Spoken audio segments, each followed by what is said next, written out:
Assalamualaikum warahmatullahi wabarakatuh. Waalaikumsalam. Selamat datang Bapak Dr. Alfi Syahrin, dosen Prodi Ilmu Tanah, Fakultas Pertanian, dan Prodi Magister Ilmu Kebencanaan Universitas Syiah Kuala. Selamat datang Pak di podcast Antara. Hari ini kita bincang-bincang ternyata tanggal 26 Desember ini 2-3 hari lagi kita mengenang terjadinya tsunami di Aceh. Tsunami di mana ketika orang mendengar tsunami itu bulu agak menggelinding Pak, karena itu adalah merupakan sejarah kebencanaan dan sejarah kebencanaan yang merupakan kebencanaan bukan hanya nasional tapi sudah internasional. Nah ini kita bincang-bincang mengenai tsunami sedikit. Mungkin juga Bapak selaku pakar di bidang kebencanaan di Rusia, mungkin nanti kita juga mengulas tentang bagaimana sebenarnya hari ini seharusnya, terus kemudian bagaimana juga strategi pemerintah dan masyarakat dalam menghadapi. Kita memang tidak menginginkan adanya bencana, tapi itu bisa terjadi. Gitu, Pak. Baik Pak, kita mulai saja mungkin sedikit tentang pengalaman Bapak terkait dengan kebencanaan Pak. Baik, terima kasih Pak Azhari. Assalamualaikum warahmatullahi wabarakatuh. Assalamualaikum. Suatu kehormatan bagi saya untuk bisa hadir di kantor berita Antara hari ini untuk berbagi sekaligus silaturahmi kembali. Sudah lama juga barangkali kita tidak bertemu darat. Ya, khususnya pada momen yang cukup pas ya, mengena dalam rangka juga kita memperingati tahun ke-16 ya, kejadian sangat menyayat hati kita semua dan menghentak seluruh dunia. Masyarakat global juga sangat tersentak waktu itu dengan kejadian gempa tsunami di Aceh ini.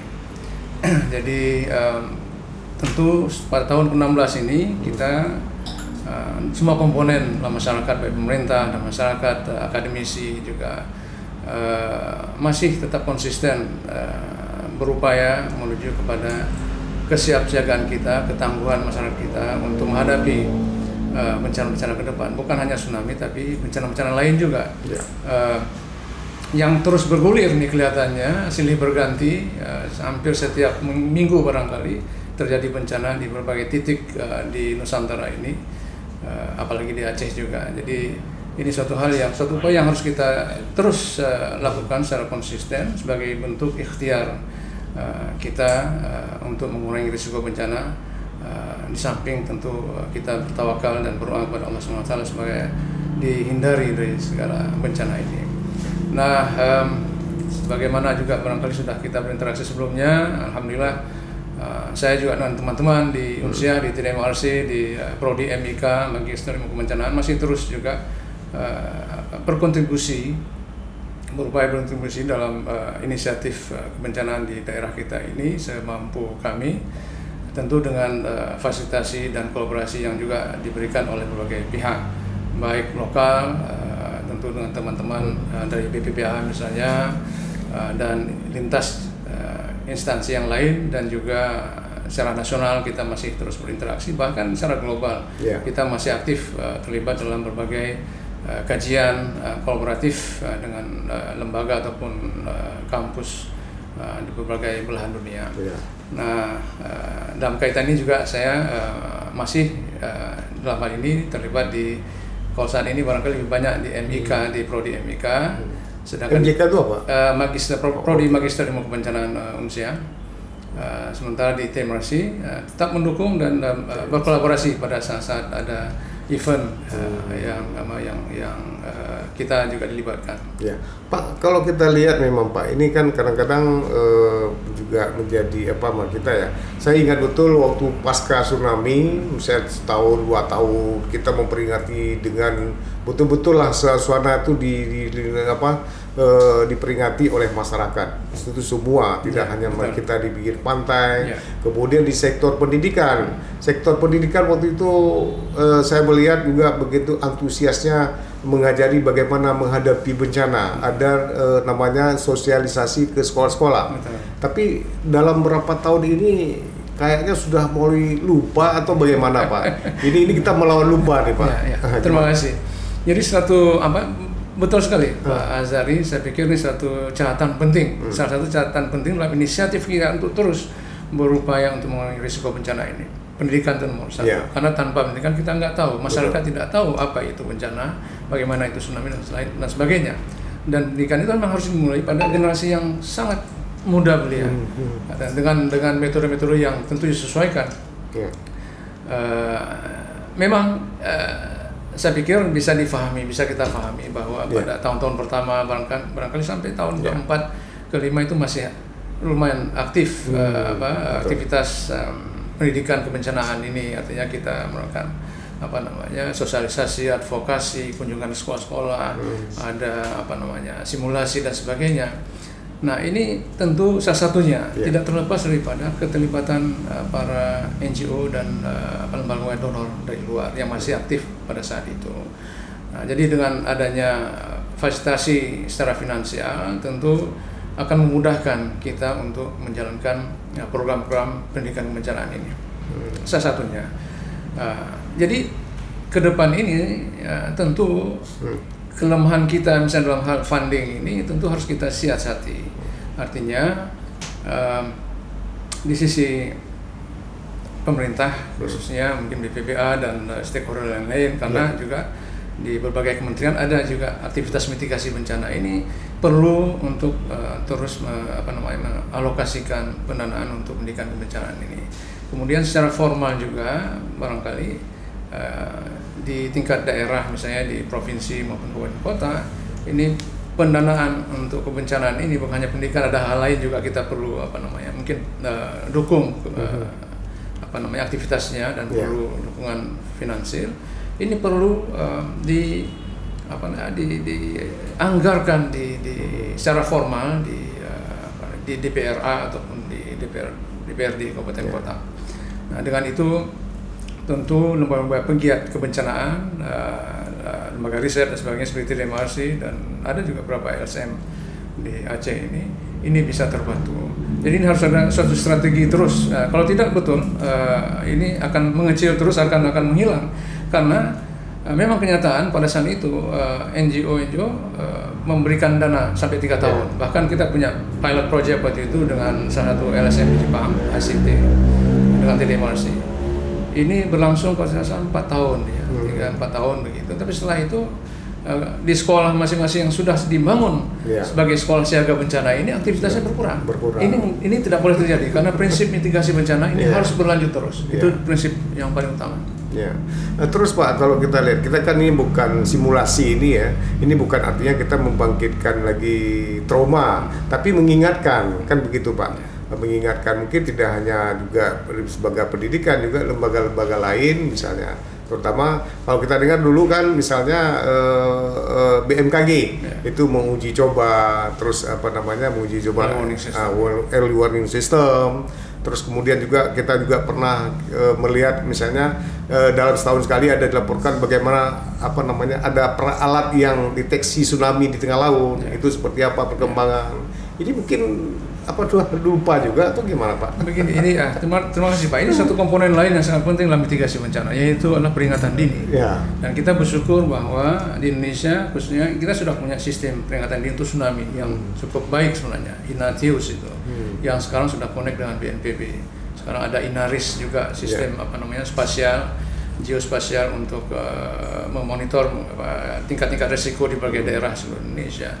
Nah, memang masih ada kelemahan di sana sini dalam hardware ya, perangkat keras ini terutama untuk sensor-sensor yang memberikan input data kepada sistem pemodelan tsunami yang ada di BMKG ini. Ya, salah satunya adalah BUI tadi, pelampung lepas pantai itu. Nah, ini masih terasa kurang di seluruh Indonesia ini, masih teman-teman di BPPT misalnya dan juga di Ristek ini masih terus bekerja keras berusaha untuk menambah jumlah BUI ini. Memang ada kesenjangan sedikit antara 2012 sampai 2018 saat kejadian tsunami Palu, kemudian juga tsunami Banten yang hampir bersamaan. ini ternyata buoy kita dalam kondisi mayoritasnya itu hampir semuanya rusak. Iya. Artinya salah satu sensor pentingnya ya. Jadi sehingga kalau kurang satu parameter untuk memberikan data atau masukan untuk pemodelan tsunami oleh BMKG, maka early warningnya nggak akurat. Yeah. Ya, agak akurat. Jadi itu suatu kelemahan. Tapi alhamdulillah saya mengikuti update dari pemerintah bahwa sejak 2018 atau 2019 tahun lalu ini sudah mulai digerakkan kembali inisiatif untuk memperbanyak buoy.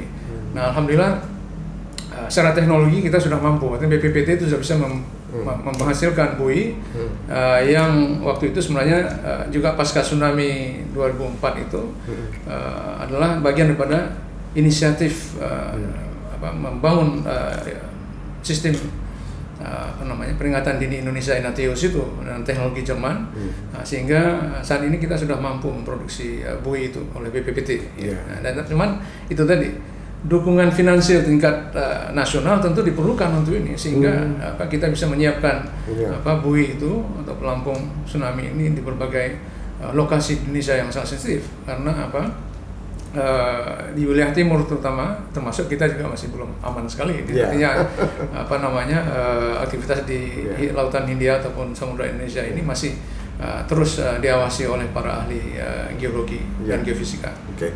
Pak Alfi kan sebagai seorang peneliti di TDRMC, Pak ya. Iya. Kira-kira tingkat kerawanan bencana di Indonesia dan khususnya di Aceh ya, terutama bencana gempa dan tsunami itu tuh seberapa, Pak, kira-kira? Nah, mungkin teman-teman saya yang para ahli geologi dan geofisika yang tepat menjawab ini pertanyaan ini, karena saya bukan pakar di bidang itu ya, saya lebih kepada mitigasi bencana secara umum, advokasi, pengelolaan risiko secara umum dan sebagainya. Tetapi kita bisa melihat bahwa dari data kebencanaan yang ada, tentu Indonesia ini masih belum menurun, artinya frekuensi dan eskalasi dari skalanya itu, skala dampaknya itu terus meningkat. Kemudian ada fenomena baru, misalnya ya yang kita lihat seperti dalam kejadian tsunami di Palu itu juga ikut serta akibat gempa tentunya. Ini adalah likuifaksi. Ya, likuifaksi yang cukup mengemparkan juga karena luas areal yang bergerak itu cukup masif ya, cukup.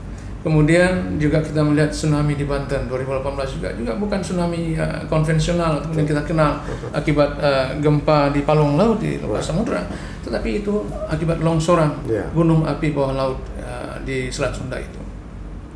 Dan tentu kita terus harus dengan kenyataan ini kita siap siaga kapan saja, artinya ikhtiar tidak boleh berhenti, karena termasuk daerah kita ini frekuensi dan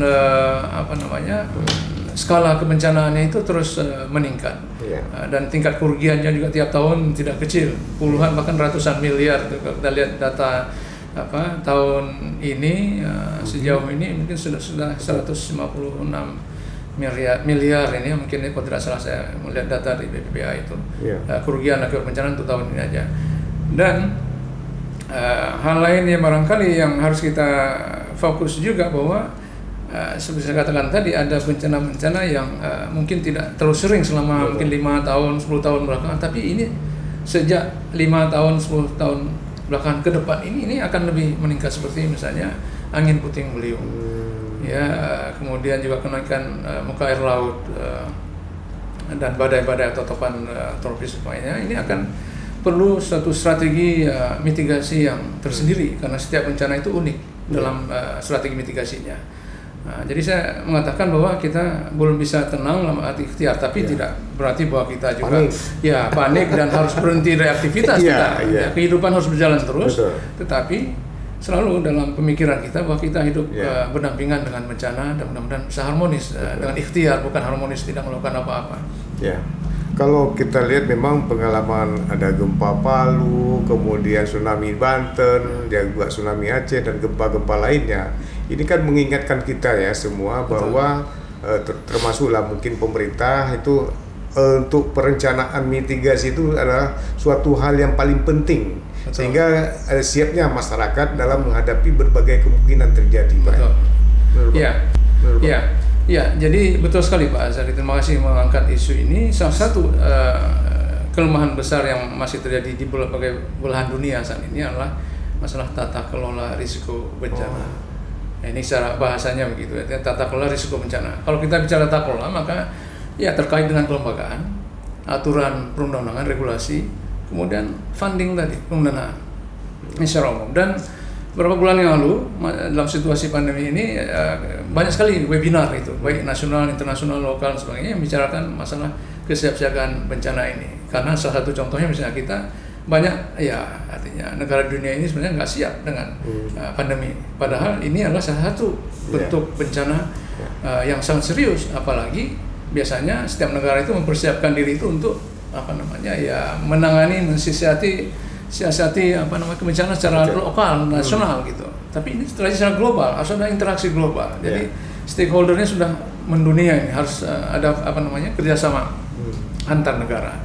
Jadi dalam satu webinar yang saya ikuti yang diselenggarakan oleh UNESCO dan Lembaga Kebencanaan Dunia UNDRR, ini menghasilkan kajian mereka, para ahli mereka menyimpulkan bahwa itu ketiga aspek daripada tata kelola risiko ini yang masih perlu mendapatkan penekanan dan harus ada terobosan, yaitu kelembagaan, kemudian aturan perundang-undangan, regulasi di tingkat lokal, nasional untuk masing-masing negara, kemudian sistem pendanaannya, penganggaran tidak bisa sporadis, harus jelas setiap tahun itu berapa yang dialokasikan untuk memastikan bahwa program-program strategis untuk mitigasi bencana ini tidak terjadi setback, kemunduran, harus konsisten. Nah, di dalam realitanya, misalnya kalau konteks kita bisa di Aceh ini, saya pikir salah satu hal yang menjadi tantangan saat ini adalah untuk kelembagaan. Ini seperti katakanlah BPPA, BPBD di kabupaten kota ini, salah satu tantangannya adalah sumber daya manusia. Ya, berapa persen dari tim yang ada, staf yang ada di masing-masing kantor mitigasi bencana ini atau BPBA, BPBD lah, Badan Penanggulangan Bencana di daerah kita ini yang sudah mempunyai pendidikan kebencanaan ataupun ilmu mitigasi bencana yang memadai, atau masih terjadi misalnya hanya transfer ataupun pertukaran staf saja antar lembaga dari waktu ke waktu. Nah, ini satu hal yang perlu mungkin disikapi sehingga nantinya akan tercermin dalam program-program di lembaga ini. Itu satu kelembagaan. Yang kedua adalah terkait ini juga adalah kesiapan tool kita, artinya rencana penanggulangan bencananya RPB, dan kemudian rencana aksi daerah yang terkait dengan masing-masing bencana ini apakah sudah siap. Kalau tidak ada dua tool ini nggak bisa dilaksanakan pengolahan penanggulangan bencana secara efektif. Ya, jadi saya melihat teman-teman ya di BPPA, mungkin sebagian BPBD juga sudah mulai aktif artinya mengejar ketinggalan ini untuk melengkapi dokumen RPB dan RAD ini, rencana penanggulangan bencana dan rencana aksi daerah ini untuk dijadikan sebagai dasar untuk bertindak atau mengimplementasikan program kebencanaan. Dan alhamdulillah kita juga di Aceh ini sudah ada forum pengurangan risiko bencana yang ketuanya adalah Pak Nurdin, ya, wartawan kita yang di Serambi itu. Dan alhamdulillah Pak Nurdin, teman-teman dan saya kebetulan juga ikut di sana, sangat aktif membantu pemerintah daerah kita, namanya BPPA dan BPBD Kabupaten Kota untuk terus meningkatkan aktivitas di dalam bidang pengurangan risiko bencana ini. Ya, jadi saya pikir kemudian funding tadi saya pikir ini masih harus melakukan itu secara formal. Jangan sampai sepertinya misalnya ini kasus gedung evakuasi kita yang disumbang oleh Jepang itu telah terjadi kemerosotan kondisi yang cukup signifikan menurut saya, dan perlu ini direnovasi kembali atau diperbaiki sehingga menjadi layak dan bisa dimanfaatkan. Contohnya misalnya ini fasilitas ini gedung evakuasinya harus bisa didarati oleh helikopter untuk evakuasi vertikal. Tapi kondisi saat ini saya lihat mungkin beberapa minggu yang lalu ini tidak memungkinkan. Karena apa? Peralatan navigasi ini yang ada di situ sudah rusak semua. Jadi sementara ini belum ada perbaikan-perbaikan. Jadi saya pikir ini perlu kita tindak lanjuti sehingga upaya mitigasi bencana kita itu komprehensif, holistik, tidak parsial, tidak terpenggal-penggal. Kalau memang kita kembali tadi ada gedung evakuasi, kalau di Banda Aceh mungkin ada beberapa titik ya, yang besar juga punya. Itu tingkat perawatan juga tadi sangat memprihatinkan lah begitu. Ada peralatan yang dirusak. Ini apa memang tidak ada alokasi anggaran oleh pemerintah sendiri atau memang tingkat kesadaran masyarakat dalam menjaganya kurang atau gimana? Saya pikir dua-duanya harus menjadi perhatian kita. Jadi saya katakan masyarakat juga perlu dievakuasi terus. Kemudian tentu seperti gedung evakuasi yang ada di Kecamatan Meraksa ini mungkin di wilayah 3 titik ya, Kampung Lambung, kemudian ada Daerah Rumpang kalau tidak salah, kemudian ada Daerah Baru atau Daerah Timur, 3 titik itu. Ini tentu di bawah kalau tidak salah ini di bawah manajemen Kota Banda Aceh ini sebenarnya. Tentu Pemkot ini harus bersinergi dengan DPRK-nya ini, DPR Kota, sehingga bisa mengalokasikan anggaran untuk pemeliharaan, perawatan dan perbaikan sekaligus ya. Sehingga sewaktu-waktu donor dari Jepang khususnya ini datang sini melihat ini tentu ini akan merasa senang ya, karena sumbangan mereka ini bisa kita rawat dengan baik untuk kebaikan kita semua tentunya. Dan saya pikir juga sosialisasi ke masyarakat itu juga paling penting juga ya. Bahkan itu kan nggak boleh berhenti apapun ceritanya dalam segala bentuk. Jangan-jangan anak-anak kita bawa ini apa nih, ada apa ini, kan nggak tahu dia ini karena dia tidak sosialisasi. Jadi makanya alhamdulillah juga teman-teman di forum PRB Penanggulangan Risiko Bencana Kota, saya melihat juga pernah melakukan drill di situ. Jadi ada simulasi. Nah ini event yang bagus sebenarnya untuk mengajak masyarakat untuk mengetahui sebenarnya untuk apa sih gedung evakuasi ini. Jadi drill adalah salah satu aktivitas yang bisa mengingatkan kembali, mendekatkan kembali masyarakat kepada infrastruktur mitigasi bencana ini seperti gedung evakuasi. Hal lain yang terkait ini juga kita harus perhatikan adalah infrastruktur sepertinya rute evakuasi, kemudian rambu-rambu evakuasi. Ini beberapa titik saya lihat di Banda Aceh atau di Aceh Besar sudah mulai tidak hilang ataupun sudah kabur, tidak terbaca lagi dan sebagainya. Ini perlu kita koreksi. Dalam rangka apalagi ini dalam rangka 16 tahun tsunami ini harusnya menjadi inisiatif kita untuk menyegarkan kembali. Kalau tidak tentu nanti akan muncul kesan barangkali kita sudah dingin sedikit ini, padahal dunia masih melihat kita sebagai titik potensi luar biasa, titik yang menjadi sentra. Karena apa? Ini masih fakta bahwa tsunami Aceh 2004 itu adalah salah satu mungkin di abad 21 ini yang terbesar, yang masif. Dan kalau kita lihat dari sisi respon masyarakat global, ini belum ada terjadi sebelumnya di dunia. Ada hampir 133 negara hadir di sini, 600-an NGO seluruh dunia hadir di sini dalam merespon bencana. Dan sampai hari ini juga belum ada tandingan juga dalam hal itu, dalam konteks itu, walaupun ada bencana-bencana lain yang cukup besar seperti Palu, Banten dan sebagainya. Berarti pemerintah dan DPR juga harus serius, harus menganggap ini Pak, termasuk mungkin soal tata ruang bangunan. Ini kalau kita lihat di pantai, kalau katakanlah misalnya pasca tsunami itu kan sudah mulai tertata ya pelan-pelan. Tapi hari ini saya lihat udah amburadul juga. Kadang-kadang orang tidak mungkin di pinggir pantai, bahkan di yang paling ujung di pantai itu sudah bangun rumah.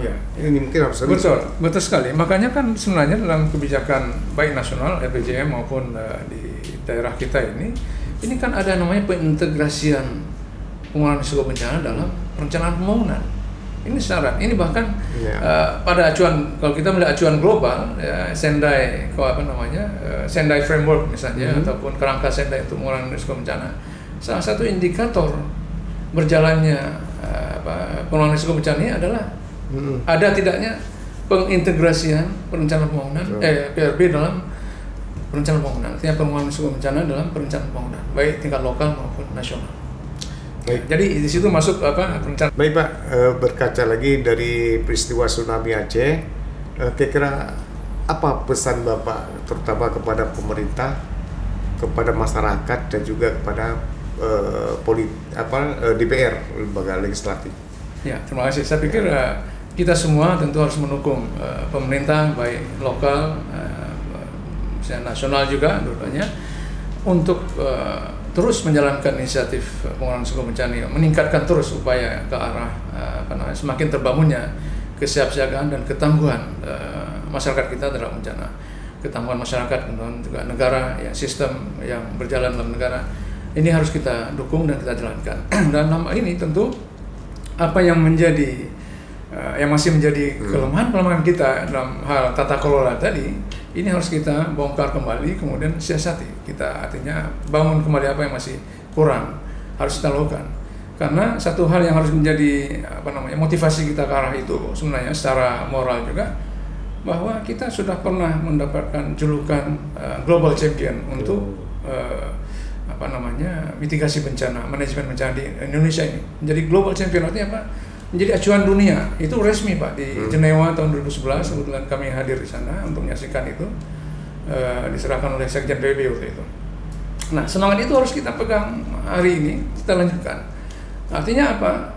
Program kebencanaan tingkat daerah, mulai dari level bawah, sekarang malah harus ke desa juga kita harus melihat itu. Bagaimana program-program sementara ini BNPB sudah melakukan aktivitas di situ, misalnya desa siaga bencana, desa tangguh bencana. Ini Desember tahun lalu persis saat ini waktu itu di Jantang kita Pak Doni Monardo dan timnya dari BNPB juga memulai keluarga tangguh bencana juga secara nasional di daerah kita. Nah, ini harus kita terus secara konsisten lakukan dan harus didukung oleh itu tadi. Artinya apa? Kesiapan sumber daya manusia kita dalam hal mitigasi bencana atau pengurangan risiko bencana ini, kemudian kesiapan lembaga kita termasuk NGO, LSM ini sangat penting karena pemerintah tentu tidak mampu melakukan semuanya sendiri, harus dibantu. Kemudian funding, ya, dan tentu dokumen-dokumen diperlukan seperti dokumen rencana pembangunan, rencana penanggulangan bencana dan rencana aksi daerah. Jadi ini harus secara komprehensif kita lakukan, tidak boleh lengah karena apa? Kita tidak pernah bisa tahu kapan bencana itu akan menyerang dan di mana. Jadi satu-satunya kita hanya berikhtiar untuk siap-siaga. Baik Pak, berarti yang paling penting adalah mitigasi tadi ya. Semua orang harus sadar bahwa kita memang hidup di bawah ancaman kebencanaan. Terima kasih banyak Pak sudah hadir ke podcast Info Rasa, informasi antara seputar Aceh. Dan mudah-mudahan apa yang menjadi yang kita diskusikan tadi bisa bermanfaat bagi semua, bagi masyarakat, bagi pemerintahan dan juga bagi khalayak umum. Terima kasih dan saya ucapkan terima kasih sekali lagi. Wassalamualaikum warahmatullahi wabarakatuh. Waalaikumsalam.